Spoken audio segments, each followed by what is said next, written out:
अस्सलाम वालेकुम नाज़रीन, प्रोग्राम तमाशा के साथ फ़ात शहबाज खान।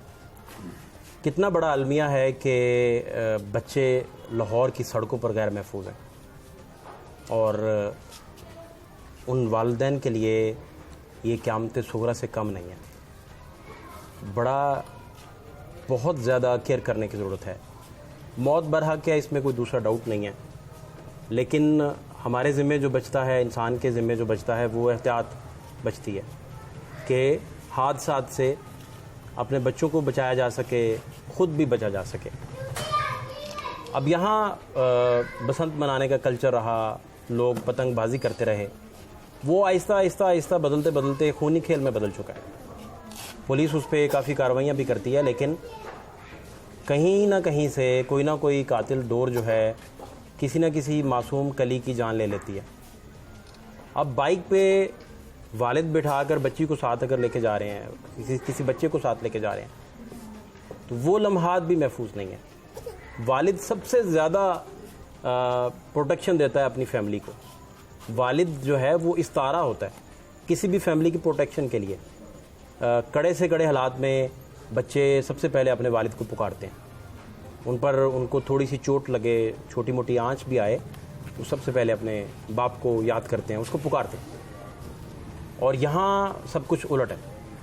यहाँ आप बाप के साथ अगर जा रहे हैं बाहर, तो आप गैर महफूज हैं। हवा में लहराती हुई कोई भी कातिल डोर जो है वो आपके बच्चे की जान ले सकती है, उसके बाप की जान ले सकती है, उसकी माँ की जान ले सकती है। अब लाहौर को थोड़ा संभलना होगा, इस कल्चर को थोड़ा चेंज करना होगा।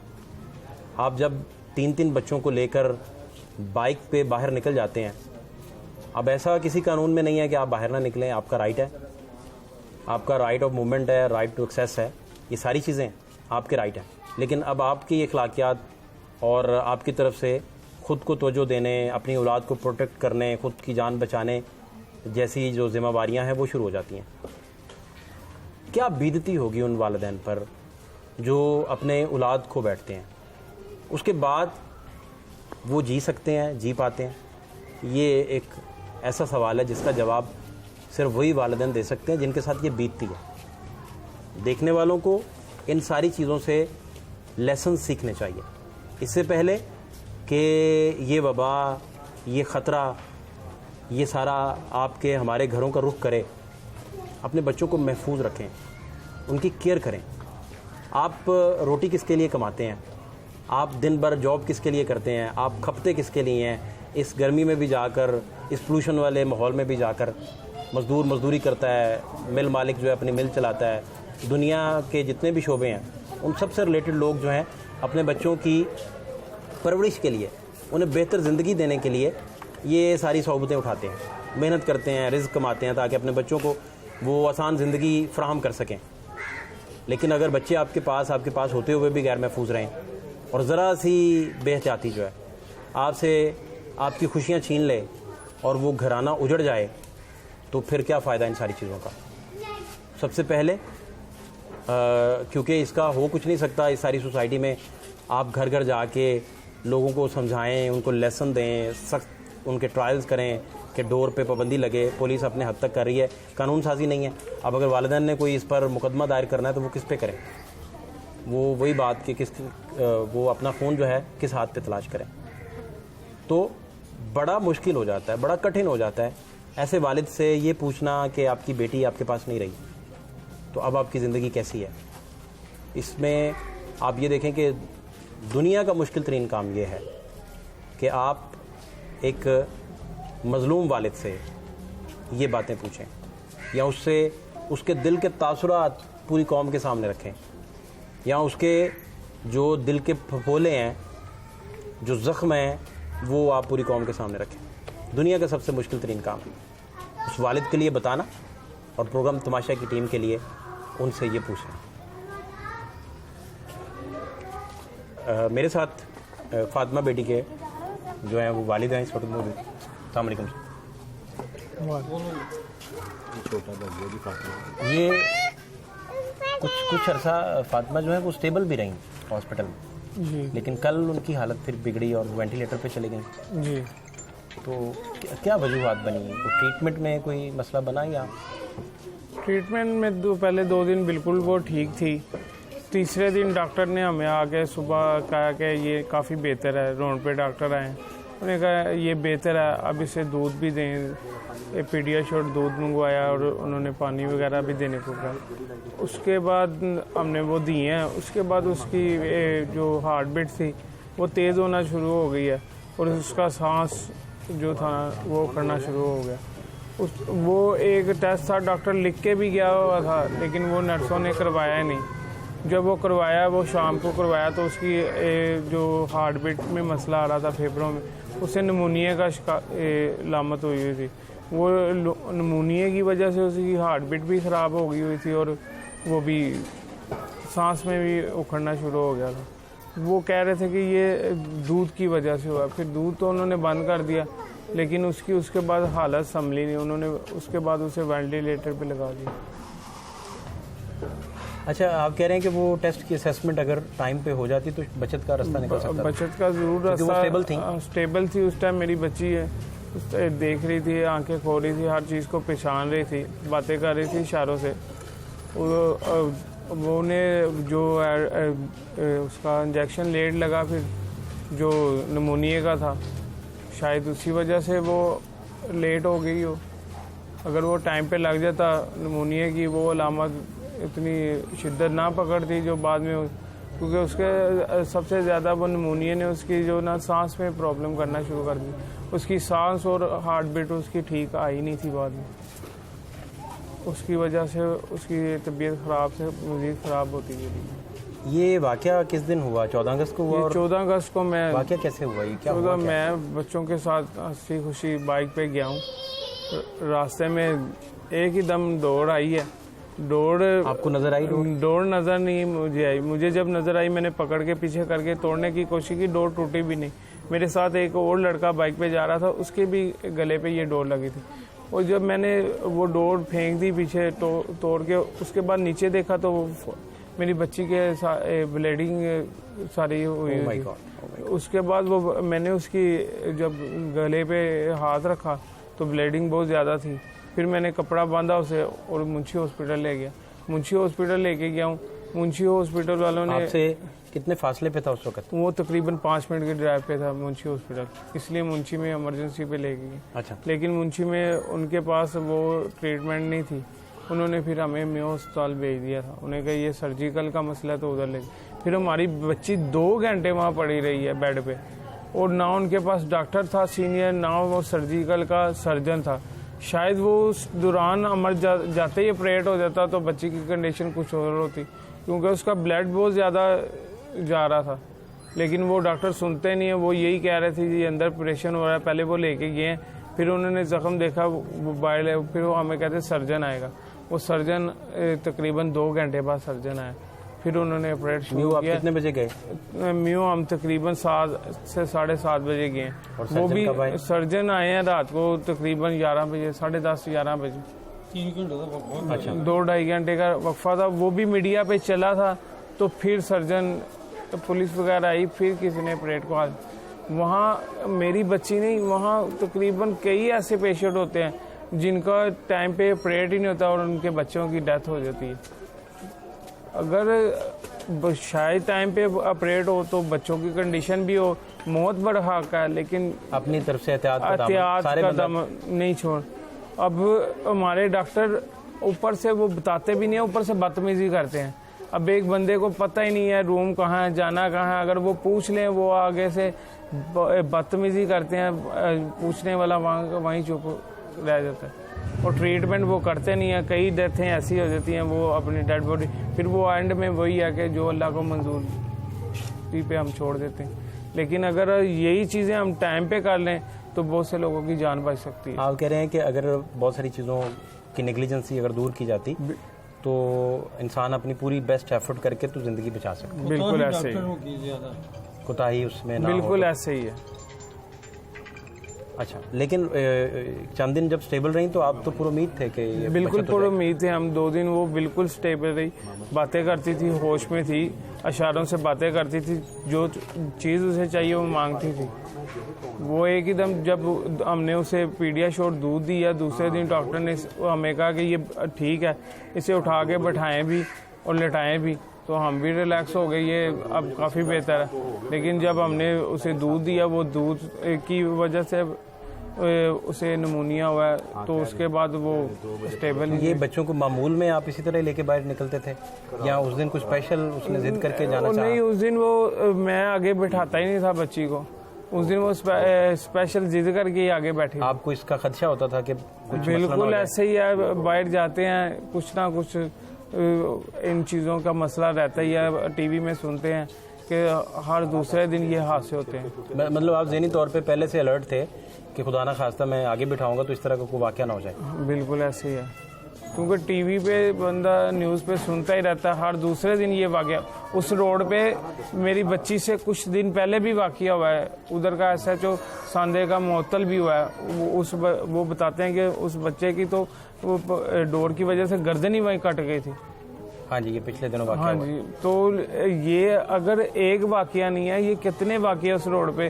क्या हमारी सारी पुलिस वगैरह सो रही है? हमारे जो डिपार्टमेंट है वो सोते ही रहेंगे? कम से कम उन्हें पकड़ के सजा दें, उनकी कम से कम 3 से 6 महीने ज़मानत ही नहीं होनी चाहिए। हमारी अदालतों का इस तरह के मसलों में ऐसे कानून पास है, वो सुबह ज़मानत करवा लेते हैं या पुलिस पैसे लेके छोड़ देती है, तो वहाँ तो किसी का भी कुछ नहीं बनना। तो इस मामले में तो आपने कोई मुकदमा वगैरह दर्ज नहीं मेरा ख्याल करवाया? मुकदमा हमने दर्ज इसलिए नहीं करवाया था, हमें वो इस्लामपुरे थाने में, लेकिन फिर इस्लामपुरे थाने वालों ने बाद में फिर हमें इतना तंग किया आने जाने। उस टाइम मेरी बच्ची इस कंडीशन में थी, फिर मैं उसके पीछे नहीं गया। आप दस्तबरदार हो गए? हाँ, बिल्कुल ऐसे ही है, क्योंकि वो पता ही नहीं था डोर आई किधर से, नामालूम अफराद का पर्चा था, तो तो वो तो सारी उम्र ब्लाइंड रहता है। ब्लाइंड ही रहता है। लेकिन हमारे अदारों को तो इस पर कुछ करना ही चाहिए। आज मेरी बच्ची है, अल्लाह ना करे कल किसी की भी बच्ची हो सकती है। जिस वक्त से मैं गुजर रहा हूँ, अल्लाह ना करे कोई उस वक्त से कल और भी गुजरे। बेटी जो थी वो आपके जिगर का टुकड़ा, जारी बात है, इससे बड़ा सानिया क्या हो सकता है? तो आखिरी दिनों में क्या समझाती रही, क्या मांगती रही, क्या बातें करती रही? बस आखिरी दिनों में वो पानी मांगती थी जो मैं उसे नहीं दे सकता था, और मुझे पास बैठने को कहती थी, वो मैं बैठ नहीं सकता था। जब बैठता था मुझसे देखी नहीं जाती थी अपनी बेटी की पोजीशन। तो मेरी बेटी ही सब कुछ है मेरे लिए। एग्जैक्ट 4 साल की हो गई? तकरीबन अभी 4 साल की थी। अभी मैंने 2 माह पहले ही उसका एडमिशन करवाया। अभी स्कूल जाना था, 15 को स्कूल खुलने थे, स्कूल जाना था, उसके बैग पड़े हुए, उसकी बुक्स पड़ी हुई हैं।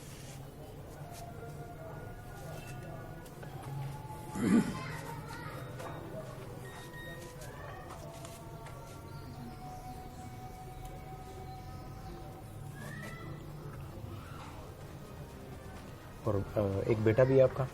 जी, मेरा एक बेटा भी है।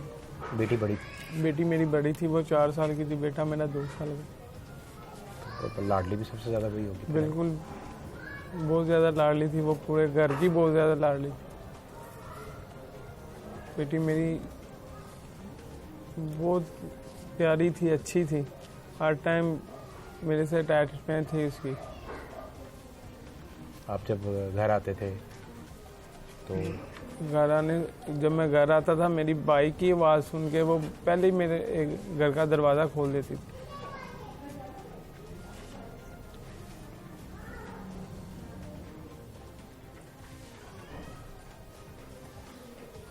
और आप डेली चॉकलेट लाते होंगे?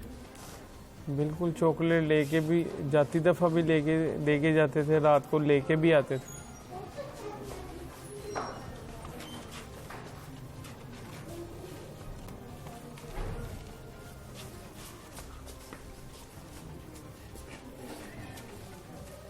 बच्ची तो हमारी चले गई है, वो हमारे पूरे घर को बनाना कर गई है। बच्ची की माँ की कंडीशन अभी तक ठीक नहीं है। मेरे ख्याल ज़हनी तौर पे आप रेडी थे कि ऐसा कुछ नहीं होगा और वो स्टेबल हो चुकी थी? बिल्कुल ऐसे हम है ना? बिल्कुल स्टेबल थी, लेकिन तीसरे दिन जब उसकी हार्ट बीट बहुत ज़्यादा ख़राब हुई है, फिर डॉक्टरों ने हमें 50-50 चांस कहना शुरू कर दिए। ऊपर से वो ये भी नहीं देखते कि ये इसकी वालदा खड़ी है, इसका करीबी, वो किसी को ऐसे को बंदे को कह दें जो आसानी से किसी को बता। उन्होंने डायरेक्ट मेरी मिसिस को कह दिया, मेरी मिसिस की कंडीशन ही ख़राब हो गई थी। वो अभी तक बाकी बातें करना शुरू कर देती हैं, अभी तक वो उनका ज़हनी तवाज़ुन ठीक नहीं हो रहा।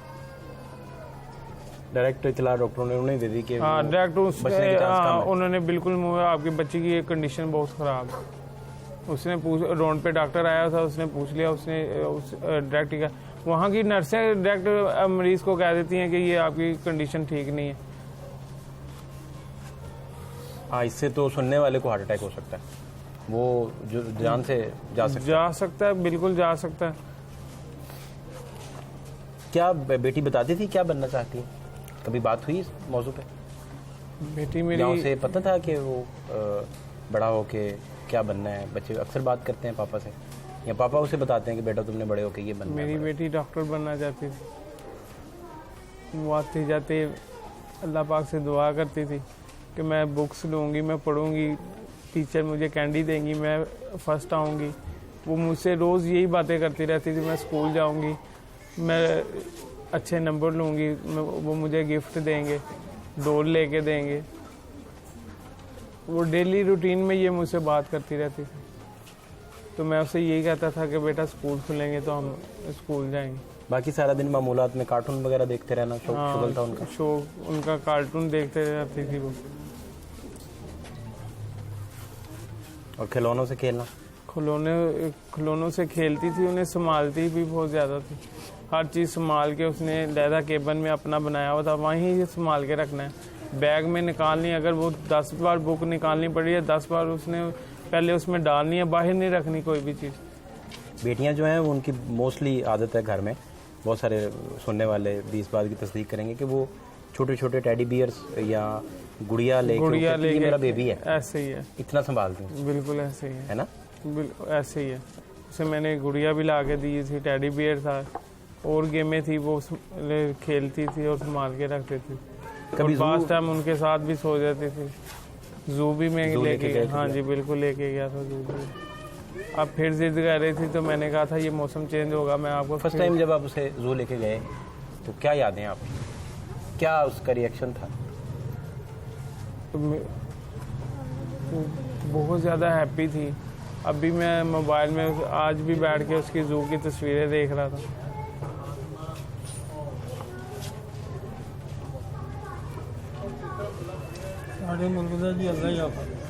अब इसका क्या कोई हल भी नहीं है, क्योंकि इस साजिश के पीछे, इस मसले के पीछे किसी का हाथ भी नहीं समझ आता।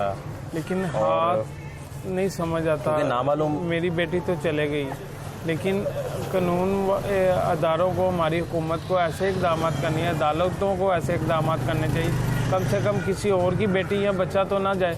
मेरे साथ, मेरे बेटी के साथ एक लड़का था, 24 से 30 साल का यंग लड़का था, उसकी भी डोर गले में फिरी थी।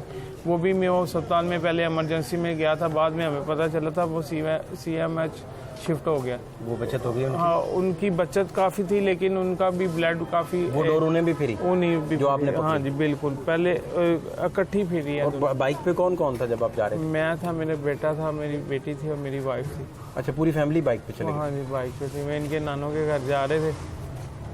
अदरवाइज बेटी को आप पीछे बिठाते हैं? आप पीछे बैठाते हैं। उस दिन जिद की है कि मैंने आगे बैठना है। बेटी ने कहा मैंने आगे बैठना है, मैंने बाजा लेना है, रास्ते में से मैंने बाजा लेके दिया। 14 अगस्त पे? जी 14 अगस्त खूब मनाया उसने? 14 अगस्त रास्ते में मनाती जा रही थी, मैं इधर ज़्यादा राश था, माल की तरफ जा नहीं सका, तो मैं गलती से बंद रोड की तरफ चल गया। वो गलती ऐसी हुई कि मेरी बेटी की जान ले गई। अल्लाह ताला आपको सब्र अता करे, और इसके कुदरत के अलावा, खुदा की रहमत के अलावा कोई ऐसा मरहम नहीं, कोई ऐसी चीज़ नहीं कि जो ये लॉस नाकाबिल तलाफ़ी है। इतना बड़ा नुकसान है, इतना बड़ा सानहा है, लेकिन खुदा की अमानत है, उसके अपने पास चले गई। फातिमा बेटी के वालिद से हम गुफ्तगू कर रहे थे, और इतना बड़ा सानहा एक वालिद का बाप जो है, एक बेटी का बाप जो है, उसका दिल फट जाता है दर्द इस शिद्दत के साथ। और उनका हौसला है कि उन्होंने बैठ के अपने जज्बात का इजहार किया और उन्होंने अपनी बेटी की कुछ यादें शेयर की, बहुत सारी बातें बताई। डॉक्टर बनना चाहती थी और पढ़ने लिखने का शौक़ था। यही बातें सारा दिन करती थी कि मुझे टीचर कैंडी देगी, मैं पढ़ूंगी।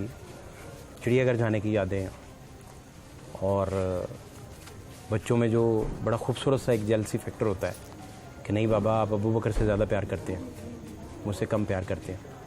ये सारी चीज़ें उन्होंने बड़े हौसले से डिस्कस की और पूरी दुनिया के नाम, लाहौर के नाम ख़ास तौर पर उन्होंने पैगाम दिया कि आप अपने बच्चों को मोटरसाइकिलों पे अगर लेके जाएं तो एक तो उस पर तारें लगवाएं ताकि कोई डोर जो है वो आपसे आपकी ज़िंदगी ना छीन ले। बच्चे ही आपकी ज़िंदगी हैं, बच्चे ही मुस्कुराहटें। उनके फातिमा बेटी के ताया अब्बा जो हैं इस वक्त मेरे साथ मौजूद हैं। शफीक साहब बहुत शुक्रिया आपका। ये इतला आपको कब मिली और पहला रद्दमल आपका क्या था? आप फौरी फिर हॉस्पिटल पहुँचे? जी बिस्मिल्लाहिर्रहमानिर्रहीम। मैं फात भाई साहब, मैं नमाज़ पढ़ रहा था मगरिब की। मगरिब में नमाज़ पढ़ के मैं फारिग हुआ, भी मैं मस्जिद में था तो लड़का आ गया, इरफान नाम का लड़का था। उसने आके मुझे बताया कि काशिफ की बेटी को डोर फिर गई है। मैं बस उसी टाइम मस्जिद से निकला हूँ, घर गया हूँ, टोपी उतारी है, मतलब जूती दूसरी पहनी है। उसी टाइम मैं बाइक पे लड़के के साथ बैठा हूँ और हम सीधा पता चला कि मुंशी हॉस्पिटल से उन्होंने मेयो हॉस्पिटल रेफर कर दिया। उधर से मैं सीधा मेयो हॉस्पिटल हम चले गए हैं। मेयो हॉस्पिटल गए हैं, आगे जाके जैसे होता है हस्बे मामूल को उधर बस उन्होंने बाहर ही बिठा उनको लिटाया हुआ था बच्ची को। उनको हम कह रहे थे भी अब इनको कहाँ लेके जाओ, उनके जी अभी इधर ही रखना है, इनका ऑपरेट होना है। ऑपरेशन थिएटर से बाहर ही था, उधर ही बस बच्ची को वो मसला हम जब उसने उल्टी भी की, खून की उल्टी की उसने, मैं उस वक्त मौके पे उस वक्त मौजूद था। खून की उल्टी की उसने, फिर हमने डॉक्टरों को बताया। डॉक्टर वैसे भी मेरे ख्याल से ये चीज़ें देख के काफ़ी सख्त हो चुके होते हैं। उनको ये चीज़ें मेरे ख्याल से कोई मेन्यू नहीं रखती, जो मैंने जो देखा है कोई मेन्यू नहीं रखती उनके लिए। वो बस जैसे अपनी रूटीन वाइज उन्होंने आगे देखा, उन्होंने कहा जी अच्छा हो गया, ये उल्टी आ गई है, ये फलां हो गया। उसके बाद उन्होंने बोला जी अंदर ऑपरेशन एक हो रहा है, वो ऑपरेशन से फारिग होगा, मगर आपका जो जिस सर्जन ने ऑपरेशन करना है वो अभी रास्ते में है। वो रास्ते में आते आते उन्होंने 11:30 मतलब बज गए। उसके बाद वो लेके गए हैं। उसके बाद हम उन्होंने निकाला। हम तो उनसे ये भी पूछते हैं तो ये ऑपरेशन कामयाब हो गया, तो वो भी ये भी बड़े वो समझ लें कि बड़े हमारे ऊपर एहसान करके बताते हैं कि कामयाब हुआ है या नहीं हुआ। यानी हम उनसे 2 दिन तो मैं उनसे खुद यही पूछता रहा हूँ कि सर ये क्या पोजीशन है, क्या बनेगा। किसी डॉक्टर की कोई बात थी, किसी डॉक्टर की कोई बात थी। एग्जैक्टली आप अगर कहें कि कोई डॉक्टर हमें वो साहब सही बात बताए, वो मैंने नहीं देखा कि हमें कोई बताए। हमारे डॉक्टर साहबान को ये चाहिए कि अपने दिल ऐसे ही रहे, हर बच्चे को, हर मरीज़ को ऐसे देखें। अगर कोई बुज़ुर्ग है तो अपना माँ बाप समझ के देखें, अगर कोई बच्चा है तो अपना बच्चा समझ के देखें।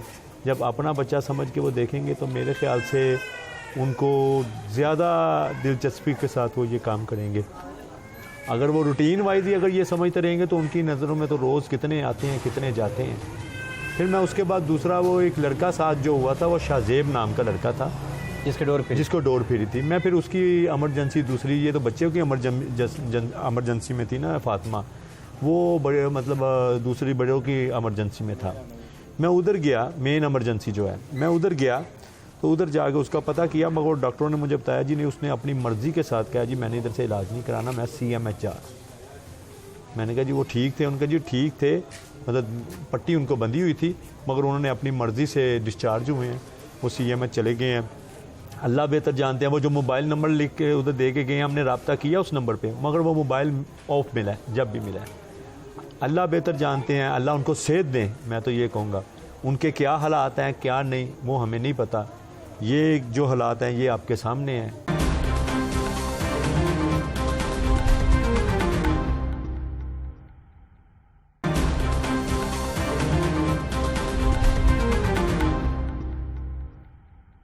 इस वक्त कानूनी माहिर मेरे साथ फरहाद शाह साहब मौजूद हैं और इनसे जानते हैं कि लोगों को रिलीफ नहीं मिलता और किसी की गर्दन कट जाती है, किसी की बच्ची जो है वफ़ात पा जाती है, किसी का बेटा इस दुनिया में नहीं रहता, और पतंग ऑर्डिनेंस जो है वो हवा में मुअल्लक हो जाता है। और यहाँ तो बहुत आप अहम तरीन तफ्तीश जब की जाती है तो वहाँ बहुत सारे मसाइल आ जाते हैं, बहुत सारी प्रॉब्लम्स आ जाती हैं। 302 के जो मुकदमात हैं उनमें बड़े मसाइल आ जाते हैं।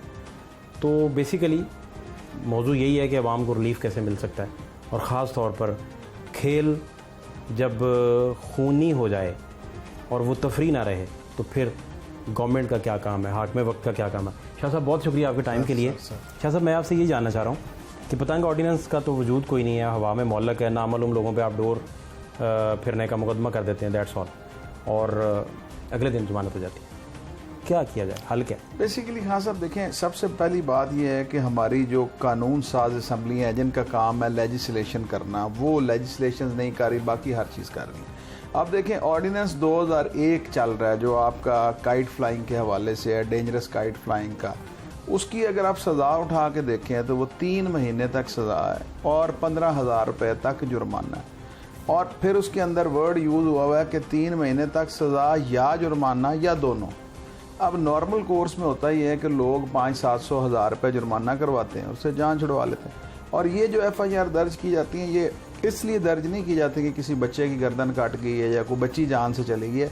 ये बेसिकली एक SHO को एक जब CCPO की तरफ से एक सर्कुलर जारी होता है कि हर SHO 50 FIRs काटेगा, तो वो सिर्फ खाना पूरी करने के लिए। जब आपकी गवर्नमेंट किसी भी मामले के अंदर सीरियस नहीं होगी और ख़ाना पूरी की जाएगी तो फिर ये मसाइल कम नहीं होंगे बल्कि बढ़ेंगे। अब देखें ये तफरी थी, ये तफरी है, ये तफरी रहेगी, लेकिन अगर आप इसे तफरी रहने दें।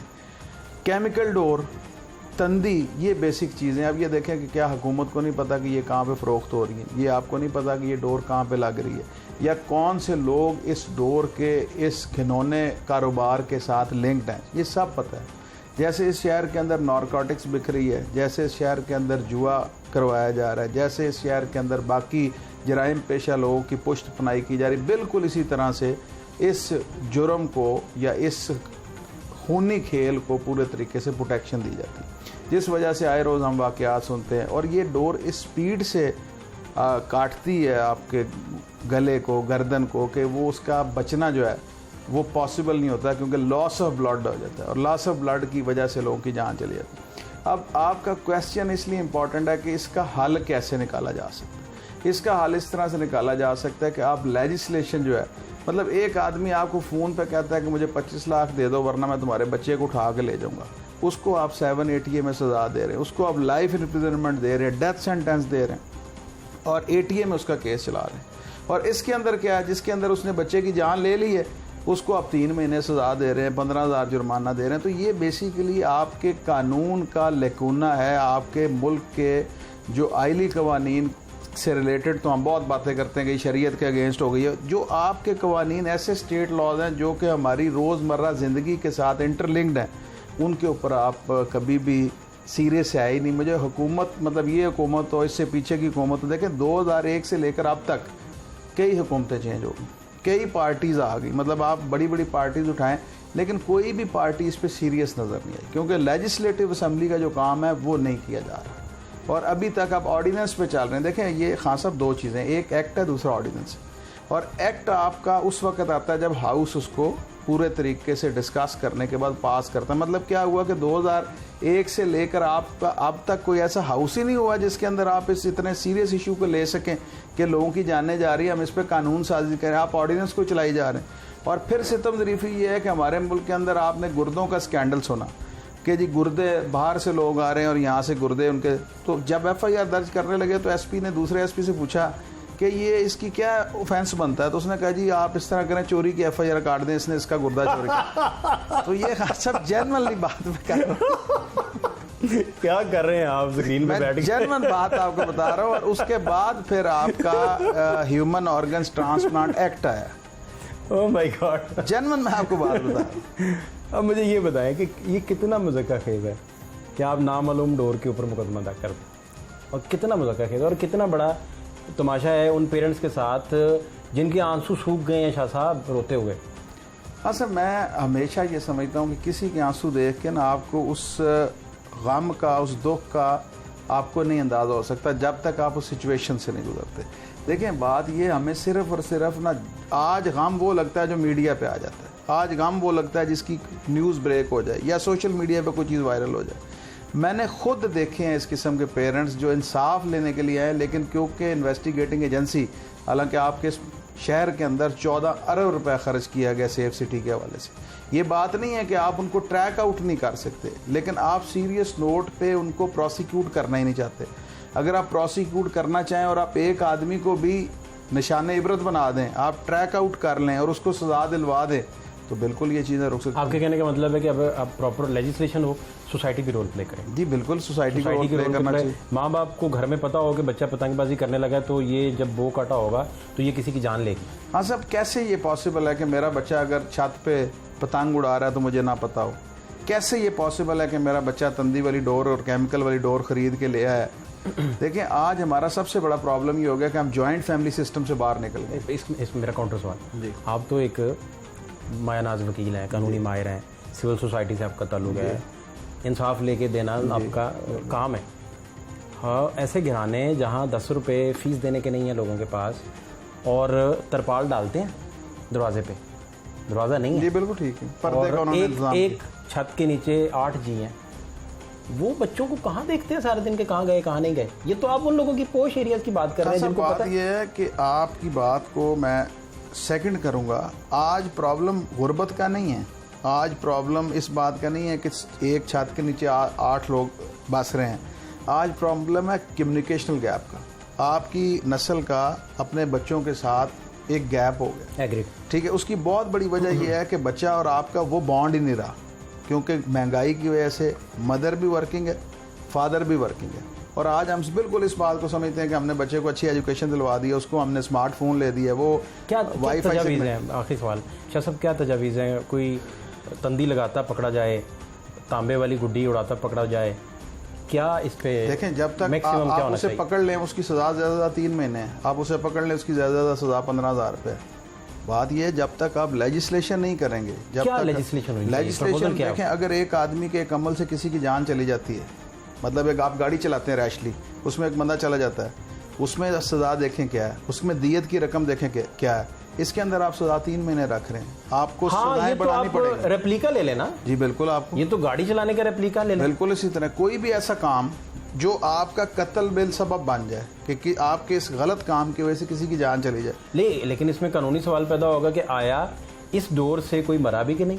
देखें आए रोज़ हमारे पास इस किस्म के वाक़या आ रहे हैं कि आप अभी नहीं आए उस घर से जिनकी बच्ची की जान चली गई, Of course. तो उसमें कोई गन इस्तेमाल हुई है, उसके अंदर कोई पैलेट लगा है, उसके अंदर ये डोर की वजह से उसकी जान चलेगी ना। और अक्सर जो मोटरसाइकिलिस्ट जाता है डोर गिरी हुई होती है और उसको शार्प होने जहाँ भी डोर मिले, डोर उड़ाता बंदा मिले, आप सख्त से सख्त अगर लेजिस्लेशन इस पे हो जाए, लेजिस्लेशन आप करेंगे तो फिर आप उनको सजाएं दे सकते हैं। जब आपकी सजाई ज़्यादा 3 महीने है, जब आपकी सजाई 15,000 रुपये तक जुर्माना है, तो आप पकड़ के भी उनको कैसे सजा दे सकते हैं? अनलेस एंड अनटिल के आप असम्बली के अंदर अपने कानून साजी करें। जैसे अभी आपका साइबर क्राइम के हवाले से पीका आया, पीका एक्ट आया ना आपका 2000, इसी तरह आपको ये काइट फ्लाइंग के हवाले से सीरियस नोट पे जाना पड़ेगा और आपको सीरियस नोट पे लेजिस्लेशन करनी पड़ेगी, सजाएं बढ़ानी पड़ेंगी और सजा एग्जीक्यूट करके दिखानी पड़ेगी कि लोग डरें।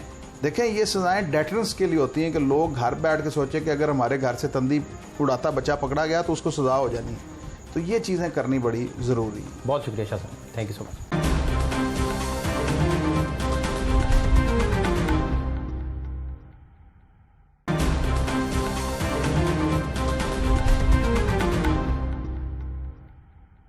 एसपी सिटी इस वक्त तसव्वुर इकबाल साहब मेरे साथ मौजूद है।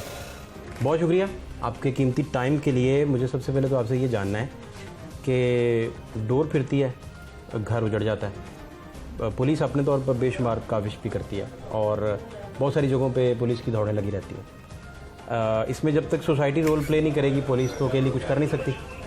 और सोसाइटी के अभी तक पेरेंट्स से आप बात करें जो अपने बच्चों को पतंगबाजी करने देते हैं, तो वो अभी तक इसे तफरीह समझते हैं। उन्हें अंदाज़ा नहीं है कि ये खेल अब खूनी खेल बन चुका है। तो मुकदमा दर्ज करने की बारी भी आती है तो वो नामालूम लोगों के खिलाफ दर्ज होता है। और फिर जब आप पतंगबाजी के जुर्म में किसी को पकड़ते भी हैं तो वो भी बेलेबल ऑफेंस। तो क्या फिर किया जाए इन सारे मामलों में? बड़ी हसास पोजीशन पे हैं आप, क्या किया जाना चाहिए? देखिए, आपकी बात बिल्कुल ठीक है। ये खूनी खेल है, इसमें अब ये लोग शौक़ पूरा करने के लिए पतंग उड़ाते हैं, लेकिन हम देख रहे हैं कि वक्तन फ़वक्तन मासूम कीमती जानें ज़ाया हो रही हैं। जब इन्फोर्समेंट की जहाँ तक बात है, तो पुलिस का काम है जो एग्जिस्टिंग लॉज हैं उनको इन्फोर्स करवाना। खाली 2020 में हमने अभी तक सिटी डिवीज़न में 2367 FIRs की हैं, जो कि पिछले साल के मुकाबले में 3 गुना से भी ज़्यादा हैं। पिछले साल इसी अरसे में 714 FIRs हुई थी। तो हमारी जब इन्फोर्समेंट आप देखते हैं तो इन्फोर्समेंट वो 3 गुना से भी ज़्यादा है, लेकिन ये खेल रुक नहीं रहा, ये कहीं पर ख़त्म नहीं हो रहा। अब ये जिस तरह से आपने बात की है, एक सोशल रिस्पॉन्सिबिलिटी है। अकेले पुलिस या चंद इंडिविजुअल्स इसमें शायद उतना अहम रोल प्ले नहीं कर सकते जब तक इसमें सारी सोसाइटी इन्वॉल्व नहीं होती। तो सोशल रिस्पॉन्सिबिलिटी है, ज़ाहिर है इसमें सोशल अवेयरनेस मीडिया वाले जो हैं वो एक बड़ा अहम रोल प्ले कर सकते हैं। इसमें हमारे जो रिलीजियस लीडर्स हैं, जो हमारे चीयर लीडर्स हैं, इन सब को रोल प्ले करना होगा ताकि लोगों को एजुकेट किया जा सके कि ये खेल और शौक़ नहीं है, ये एक ऐसा तमाशा है जिसको कहीं पर जाके रोकना होगा, वरना लोगों की ज़िंदगियाँ ख़तरे में ही रहेंगी। दूसरा आपने बात की कि अब हमने अगर 2367 FIRs की हैं सिटी डिवीज़न में, तो उसमें 3000 से ज़्यादा लोग गिरफ़्तार भी किए हैं, लेकिन बदकिस्मती से जो कन्विक्शन है वो बहुत कम हुई है ही नहीं। सज़ाएँ नहीं होती, जब तक सज़ा नहीं होगी तब तक सज़ा का FIR का डर नहीं होगा, इम्पैक्ट ही नहीं होगा, इम्पैक्ट नहीं होगा, उसकी कोई यूटिलिटी नहीं है। तो इसके लिए लेजिस्लेशन की ज़रूरत है। इस सज़ा को जो कानून में पहले से दी गई सज़ा है उसको बढ़ाना पड़ेगा। तो उस अनाउंसमेंट के लिए जो हमारी पुलिस की लीडरशिप है सीनियर लेवल पर इस पे वर्किंग हुई है, और DIG ऑपरेशंस ने इस पर एक प्रपोज़ल बना के आई साहब को भिजवाई है, जो आगे कंसर्न क्वार्टर्स को भिजवा दी गई है। तो इसमें अब मुख्तलिफ स्टेक होल्डर्स हैं, उन सब स्टेक होल्डर्स ने मिल के ये काम करना है, और तभी जाके ये काम हो सकता है, तभी जाके इस खेल को रोका जा सकता है। अच्छा, इसमें SP साहब एक और आप ये देखें कि कुछ मामलात खौफ के बिना पर अगर सोसाइटी में फैलें तो उनका आउटकम कोई बेहतर नहीं आता, पॉजिटिव नहीं आता, और लोगों से उनका राइट भी गसब होता है, उनके राइट, उनके कुछ भी करने का राइट वायलेट होता है। तो ये तो ऐसी गेम है कि इसमें अवेयरनेस का पहलू और उसके बाद इसके नताइज जिस कदर संगीन हो चुके हैं। मैं अभी वहीं से आया हूँ, मासूम फातिमा के घर से, और मुकदमा भी आपने उस पर दर्ज कर लिया, और हौसला था उन पेरेंट्स का कि उन्होंने अपने सीने में जितने भी दर्द थे वो कैमरे के सुपुर्द भी किए, हमारी कौम के सुपुर्द भी किए, जो सारी चीज़ें कौम की अमानत है। तो इस पर आपने चूँकि काम बहुत किया और पुलिस इस पे लगी रहती है, कोई ऐसी तजवीज़ जो आप समझते हैं कि अगर फौरी हो तो इसका इम्पैक्ट बहुत बेहतर हो और बहुत अच्छे तरीके से सोसाइटी जो है वो डिट्रैक होने से बच जाए? देखें, आपने जिस तरह से बात की, आप उस फैमिली से मिले हैं, उनका दुख बहुत बड़ा है, जिसकी 4 साल की या 5 साल की बच्ची घर से बाहर निकले हैं किसी काम के सिलसिले में, वापस गए हैं तो वो डेड बॉडी साथ लेकर गए हैं। तो ये बड़ी एक दुख भरी बात है और बड़ी तकलीफ़ दे ये फेल है। हम ये चीज़ रोज़ाना देख रहे हैं, 10 दिन 15 दिन बाद, महीने बाद कोई ना कोई ऐसा ज़रूर हादसा हो जाता है जिसमें मासूम किसी की जान चली जाती है। हमारे लिए भी उतना ही तकलीफ़ दे है, क्योंकि हम भी पेरेंट्स हैं, फैमिलीज़ वाले भी हैं। जब तक सोशल अवेयरनेस पैदा नहीं होती, जब तक लोग इस ज़िम्मेदारी को ज़िम्मेदारी नहीं समझते, तब तक बड़ा मुश्किल है कि आप खाली सज़ा के डर से लोगों को रोक सकें।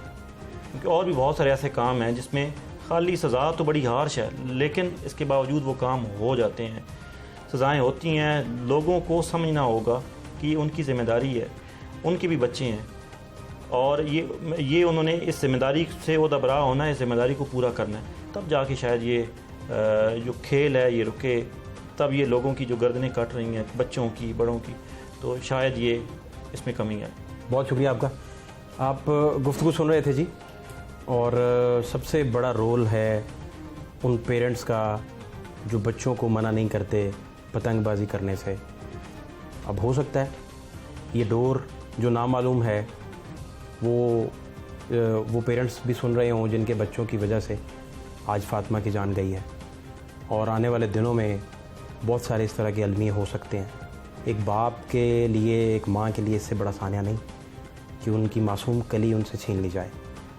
लिहाजा ये तफरी नहीं रही, ये खूनी खेल बन चुका है, और जब कोई गेम तफरी ना रहे फिर उससे किनारा कर लेना चाहिए। बहुत शुक्रिया।